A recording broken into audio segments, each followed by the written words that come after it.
juga ketika anjing bekerja, manusia juga bekerja.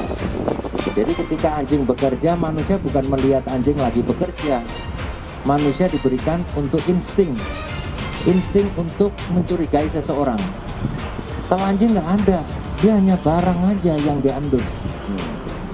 Kalau manusia melihat gelagat, oh orang ini bagaimana, mencurigakan atau enggak, dia menanyakan identitas, dia menghentikan, dia melakukan pemeriksaan. Itu manusia.